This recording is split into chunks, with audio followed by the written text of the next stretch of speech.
एक साधक ने महर्षि रमण से आत्मा के बारे में, साक्षात्कार के बारे में, स्वयं के बारे में कुछ प्रश्न पूछे। उसने पूछा कि महर्षि, मनुष्य आत्मा को कैसे जाने? तब महर्षि ने कहा, आत्मा को जानने का अर्थ है आत्मा होना। क्या आप कह सकते हैं कि आप आत्मा को नहीं जानते? यद्यपि आप अपनी आँखों को नहीं देख सकते, और यदि आपको दर्पण न दिया जाए तो क्या आप अपनी आँखों के अस्तित्व का इनकार करेंगे? इसी प्रकार यद्यपि आत्मा वस्तु रूप नहीं बनता, आत्मा कोई वस्तु नहीं है, फिर भी आप उसके विषय में जानते हैं। चूंकि आत्मा वस्तु रूप में नहीं दिखता, इस कारण क्या आप अपने आप से इनकार करेंगे?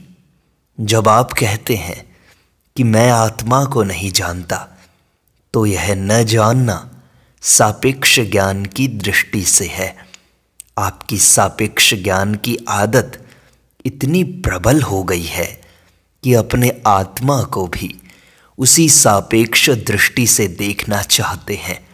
सापेक्ष ज्ञान के साथ आपका तादात्म्य इतना दृढ़ हो गया है कि आपका वर्तमान अहंकार प्रकट आत्मा को न जानने की मुसीबत का अनुभव कर रहा है, क्योंकि आत्मा को वस्तु रूप में नहीं देखा जा सकता। और आप पूछ रहे हैं कि मनुष्य आत्मा को कैसे जाने? महर्षि, आप होने की बात कहते हैं कि आत्मा होना है। क्या होना है? कैसे होना है? आपका कर्तव्य केवल होना है, यह या वह होना नहीं। मैं हूँ, वही मैं हूँ, पूर्ण सत्य है। निश्चल बनिए, इससे संक्षेप में पद्धति बताई जा रही है। निश्चलता का अर्थ क्या है? इसका अर्थ है अपने आप को नष्ट कर दीजिए, क्योंकि कोई भी रूप या आकार परेशानी का कारण है। मैं ये हूँ, मैं वो हूँ, इस ख्याल को छोड़ दीजिए। आत्मा का अनुभव करने के लिए सिर्फ निश्चल होना आवश्यक है। इससे और सरल क्या हो सकता है?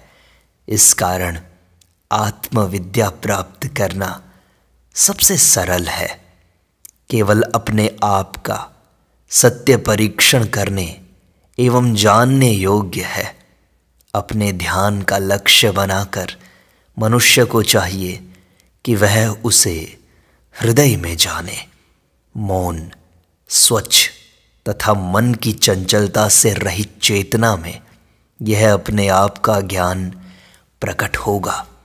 समझिए कि जो चैतन्य निराकार आत्मा या अहम रूप में प्रकाशित हो रहा है और जिसे सत असत इत्यादि विचारों से रहित तथा निश्चल होने पर जाना जाता है, वही केवल और पूर्ण सत्य है। महर्षि, अहंकार का विचार मुझ में प्रकट होता है। मैं ये हूँ, ये तो मैं जानता हूँ, पर मैं आत्मा को नहीं जानता। इसे कैसे जानूं? यह सब मानसिक ख्याल है।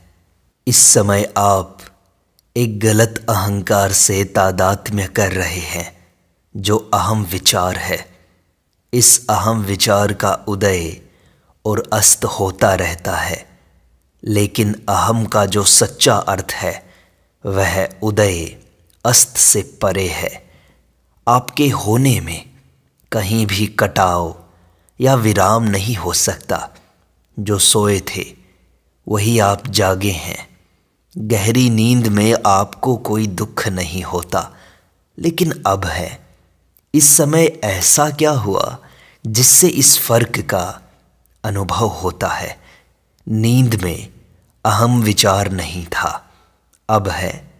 सच्चा अहम दिखता नहीं और झूठा अहम आत्मा बनकर स्वयं को दिखा रहा है। यह मिथ्या अहम आपके सच्चे अहम के ज्ञान का विरोधी है। तलाश कीजिए कि यह झूठा अहम कहाँ से उत्पन्न होता है, तब वह लुप्त हो जाएगा। तब आप वस्तुतः जो हैं, पूर्ण सत्ता है, वह रहेंगे। महर्षि, इसको कैसे सिद्ध किया जाए? मुझे अब तक सफलता नहीं मिली है। अहम के मूल की तलाश कीजिए, बस यही एक काम आपको करना है। अहम विचार के कारण इस संसार का अस्तित्व जान पड़ता है। यदि अहम विचार समाप्त होता है तो दुख का भी अंत होता है। अहम विचार केवल उसके मूल की तलाश करने पर नष्ट होगा। लोग प्रायः पूछते हैं कि मन का निग्रह कैसे किया जाए। मैं उनको कहता हूँ, मुझे मन तो दिखाओ, तब आप जानेंगे कि करना क्या है। हकीकत यह है कि मन केवल विचारों का एक समूह मात्र है। अतः आप उसे नष्ट करने के विचार से या इच्छा से कैसे नष्ट कर सकते हैं? आपकी इच्छाएं एवं विचार मन का भाग हैं। मन नए विचारों से पुष्ट होता है, बलशाली होता है। इसलिए मन के साधन से मन को नष्ट करने का प्रयत्न मूर्खता है। इसका एक ही मार्ग है कि मन के मूल का अन्वेषण करने का सूत्र दृढ़ता से पकड़कर रखा जाए। तब वह अपने आप क्षीण होकर लुप्त हो जाएगा। योग में चित्त वृत्तियों के निरोध का उपदेश दिया है। मैं बताता हूँ कि आत्मा का अनुसंधान करना चाहिए। चित्त वृत्ति निरोध तो नींद में भी हो सकता है, मूर्छा में भी हो सकता है, लेकिन फिर से विचार उत्पन्न हो जाते हैं। मूढ़ता में शांति होती है, कोई दुख नहीं होता, लेकिन उसके समाप्त होते ही दुख वापस आ जाता है। इसलिए निरोध निरर्थक है, उससे स्थायी लाभ नहीं हो सकता। तो आत्म साक्षात्कार को स्थायी कैसे बनाया जाए? यह स्थायी बनेगा दुख के कारण की तलाश करके। पदार्थों को देखने पर दुख होता है। यदि पदार्थ न रहें तो उनसे संबंधित विचार भी तो नहीं रहेंगे और दुख नाश होगा। दूसरा प्रश्न यह है कि अब पदार्थों का अभाव कैसे हो? श्रुति और ज्ञानी पुरुष कहते हैं कि पदार्थ केवल मन के सर्जन हैं, उनकी वास्तविक सत्ता नहीं है। इस विषय की तलाश करके इस विधान की सत्यता को निश्चित रूप से समझना चाहिए। इस तलाश के परिणाम स्वरूप यह निर्णय होगा कि वस्तु सत्ता रूप जगत आत्म सत्ता रूप चैतन्य में विद्यमान है। इस प्रकार यह निश्चय होता है कि केवल आत्मा सत्य है, जो विश्व में व्यापक है और विश्व को घेर कर ठहरा हुआ है। चूंकि द्वैत है ही नहीं, विचार उत्पन्न नहीं होंगे और आपकी शांति का भंग नहीं करेंगे। इसे ही आत्म साक्षात्कार कहा जाता है। आत्मा नित्य है और उसका अनुभव भी तो नित्य है। जब भी कोई विचार आपको परेशान करे तो प्रत्येक समय अपने अंदर आत्मा में उसे वापस लाकर लीन कर दीजिए। यह अभ्यास है। यह चित्त की एकाग्रता या विनाश नहीं है, बल्कि उसकी आत्मा में स्थिति है। महर्षि, एकाग्रता अच्छी है या नहीं? मन से मन को नष्ट करने के लिए कहना चोर को पुलिस बनाना है। वह आपके साथ चलेगा चोर को पकड़ने का दिखावा भी करेगा, लेकिन इससे कुछ हाथ नहीं लगेगा। इसलिए आपको अवश्य भीतर की ओर मुड़ना होगा और मन की उत्पत्ति कहाँ से होती है यह स्वयं देखना होगा, तब उसका अस्तित्व मिट जाएगा। तो महर्षि, मन को भीतर की ओर मोड़ते समय भी क्या हम मन का प्रयोग नहीं करते? बेशक हम मन का प्रयोग करते हैं। यह प्रसिद्ध और स्वीकृत सत्य है कि मनोनाश मन की सहायता से ही सिद्ध होता है। लेकिन प्रारंभ में यह कहना कि मन है और आप उसे मारना चाहते हैं उचित नहीं है। इसके बजाय आप मन के जन्म स्थान का अन्वेषण करें तो आपको मालूम होगा कि मन का अस्तित्व ही नहीं है। बहिर्मुख मन विचारों एवं पदार्थों के रूप में परिणत होता है। अंतर्मुख मन स्वयं आत्मा बन जाता है। महर्षि, मैं अब भी नहीं समझ पा रहा हूं। आप कहते हैं कि वर्तमान अहम मिथ्या है, तो इसको हटाया कैसे जाए? आपको गलत अहम को हटाना नहीं है। अहम स्वयं को कैसे हटा सकता है?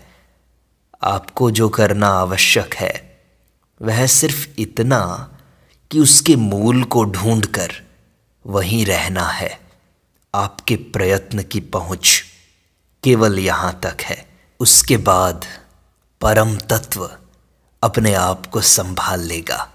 वहां आपकी कोई सहायता नहीं चलेगी, कोई प्रयत्न वहां पहुंच नहीं सकता। महर्षि, यदि मैं हमेशा यहां और अभी हूं तो मुझे इसका अनुभव क्यों नहीं होता?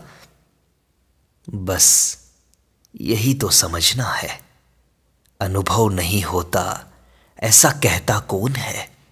क्या ऐसा सच्चा अहम कहता है या झूठा अहम? इसकी परीक्षा करो, आपको तब पता लगेगा कि यह तो झूठा अहम है। यही झूठा अहम रुकावट है जिसे हटाना जरूरी है। तब सच्चे अहम का आवरण हट जाएगा। मैंने अनुभव नहीं किया, यह भाव आत्म साक्षात्कार के मार्ग में रुकावट है। वस्तुतः वह पहले से ही अनुभव गोचर है। कोई नया अनुभव आवश्यक नहीं है। अनुभव कोई नई चीज नहीं है। यदि वह अब तक अस्तित्व में नहीं था और उसे अब अस्तित्व में आना हो तो वह अनित्य होगा। जिसका जन्म है उसकी मृत्यु भी तो है। यदि अनुभव नित्य नहीं है तो उसे प्राप्त करना बेकार है। इसलिए जिसे हम ढूंढ रहे हैं वह ऐसा नहीं है जिसे नए सिरे से अस्तित्व में आना है। वही तो एकमात्र नित्य तत्व है, लेकिन रुकावट के कारण जाना नहीं जा रहा है और इसी को हम ढूंढ रहे हैं। जो हमें करना है वह यही करना है कि रुकावट को या आवरण को हटाना है। जो नित्य है वह नित्य है, ऐसा अज्ञान के कारण नहीं जाना जा रहा है। अज्ञान रुकावट है। रुकावट पार कीजिए और सब अच्छा ही होगा। देखो, अज्ञान और अहंकार का विचार एक है। उसके मूल की तलाश कीजिए और वह नष्ट हो जाएगा। अहम विचार प्रेत जैसा है, ठोस नहीं है। वह शरीर के साथ उत्पन्न होता है, बढ़ता है और नष्ट हो जाता है। देह भान मिथ्या अहम है। इसे छोड़ना हो तो इसके मूल की तलाश कीजिए। कोई दूसरा उपाय नहीं है। मैं हूं ऐसा शरीर नहीं कहता। आप कहते हैं मैं कौन हूं, इसकी तलाश कीजिए। इसके मूल का अन्वेषण करने से ही मन लुप्त हो जाएगा।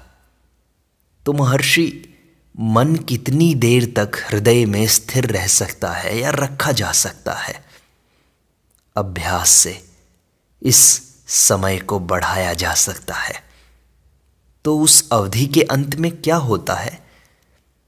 मन अपनी वर्तमान साधारण स्थिति में आ जाता है। हृदय की एकता की जगह दृश्य विश्व की विविधता ले लेती है। इसे बहिर्मुख मन कहते हैं। हृदय के प्रति गति करने वाले मन को विश्रांत मन कहते हैं।